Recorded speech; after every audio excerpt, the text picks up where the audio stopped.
नमस्कार मंडळी, Roshan Bhosale official YouTube चॅनलमध्ये आपल्या सगळ्यांचं मनपूर्वक स्वागत.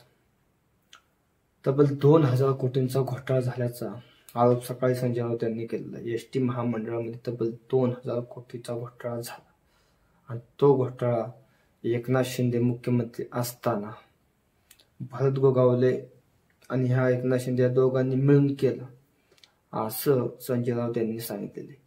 तर हा 2,000 कोटीचा स्कॅम, 2,000 कोटीचा घोटाळा नक्की काय आहे ते आपण याची थोडक्यात माहिती घेऊ.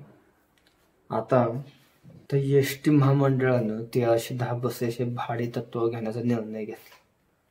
तो निर्णय सरकारला अंधारात ठेवून घेतला. म्हणजे सरकारला याची काहीच कल्पना नसताना हा निर्णय झाला. 1310 बसेस भाडे तत्व घेण्याचा मेहरबान झालं, त्याच्यामुळे हा 2,000 कोटीचा स्कॅम झालाय अशी प्राथमिक माहिती मिळते. आता एसटी महामंडळाच्या अप्पर सचिवांमार्फत ही चौकशीचे आदेश मुख्यमंत्री देवेंद्र फडणवीस यांनी दिलेले आहेत. जो काय घोटाळा झाल्याची चौकशी करा, सखोल चौकशी करा, अहवाल द्या असं मुख्यमंत्री देवेंद्र फडणवीस यांनी सांगितलेले.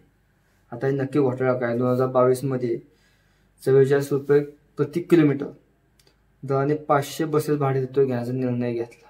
तेव्हा मुख्यमंत्री कोण होतं? एकनाथ शिंदे होते. निविदेतील डिझेल खर्च वगळून 39 ते 21 रुपये प्रति किलोमीटर दर ठरला. त्यानंतर तडजोड झाली. तडजोडीनंतर हाच खर्च 34.30 आणि 35.40 असा निश्चित करण्यात आला. ते सगळं झाल्यानंतर डिझेल खर्च प्रति किलोमीटर 20 ते 22 रुपये असल्याने हा एसटी बाहेर पाडला. मागच्या निविदेच्या तुलनेत प्रति किलोमीटर 12 रुपये अधिकचा भार येत असल्याची माहिती समोर आली. त्याच्या 2,000 कोटीचा स्कॅम झाला. खरं तर मुख्यमंत्री एकनाथ शिंदे असताना हा घोळ झाला आणि ह्याच सांगण्यात येते हे सरकारला काहीच माहित नव्हतं. हे सरकारला माहित नव्हतं एसटी महामंडळानं हा निर्णय घेतलाय. सरकारला नाही विचार, सरकारला अंधारात ठेवून ही शक्य का? 1310 बसेस हे सरकारला न विचारता निर्णय कसा काय होऊ शकतो? कसं काय घेऊ शकतात ते निर्णय असे घेऊ शकत नाही कोण. आणि दुसरी गोष्ट, ईडी सीबीआय लावतात सगळ्यांच्या मागे. आता हे बीजेपी वाले, हे देवेंद्र फडणवीस म्हणा, आहे यांनी ईडी सीबीआयचा पार धुमाकूळ घातला होता जेव्हा महाविकास आघाडीची सत्ता होती. तेव्हा कशा पद्धतीने आरोप केले ते सगळे नेते भ्रष्ट आपल्यात सामावून पण घेतले. आता याची सखोल चौकशी होणार का? जरी मुख्यमंत्र्यांनी देवेंद्र फडणवीसांनी आदेश दिले असले तर याची सखोल चौकशी होणार का? आणि याचा मास्टरमाइंड गावणार का? यांच्या मार्ग 2,000 कोटीचा घोटाळा तर ईडी सीबीआय ही लागणार का? ईडी सीबीआय मार्फत याची चौकशी होणार का?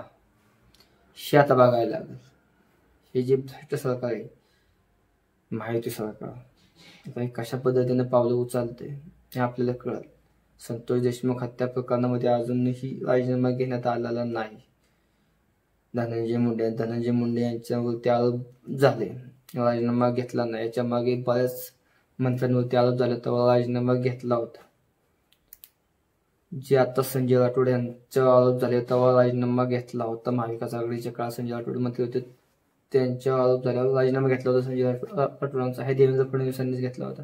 आत्ताच हे देवेंद्र फडणवीसांच्या मंत्रिमंडळात ते संजय राठोड आहेत. त्याच्यामुळे कशा पद्धतीने हे चाललंय, हे सगळं राजकारण आणि कशा पद्धतीने हे घोटाळे चाललेले आहेत आणि घोटाळेबाज सरकार आहे सत्य ह्याच्यातनं सगळं दिसतंय. तर हा जो जनतेचा पैसा आहे 2,000 कोटी घोटाळा झालेल्याचा, हा घोटाळा गावतोय काही बघायला लागेल. तुम्हाला काय वाटतंय कमेंटमध्ये सांगा. चॅनल सबस्क्राईब करा. धन्यवाद.